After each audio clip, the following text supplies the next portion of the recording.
Welcome to Kenton's videos. Enjoy the video. Confirm Your Key is a Ford Ranger flip key with a removable blade and battery type CR2032. Many Rangers use CR2032 coin cells, not CR2025. Work on a clean, flat surface and have a small flat screwdriver and new CR2032 battery ready. Good lighting helps.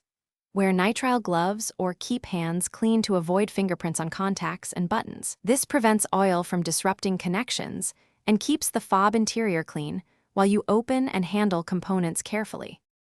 Insert a small flat screwdriver into the blade release slot and press while sliding the metal blade out. This frees the shell and prevents damage.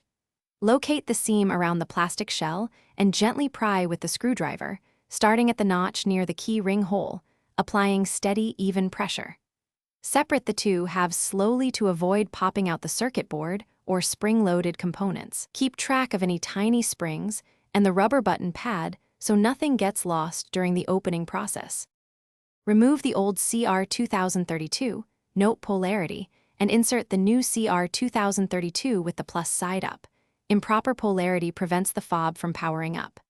Reseat the circuit board and rubber pad in their original positions, align the shell halves, click them together firmly, and slide the metal blade back into place until it locks. Test remote buttons and flip mechanism before final assembly. If the remote does not work, reseat the battery and clean contacts, and reprogram or reset the. Thanks for watching. Consider subscribing if we helped you.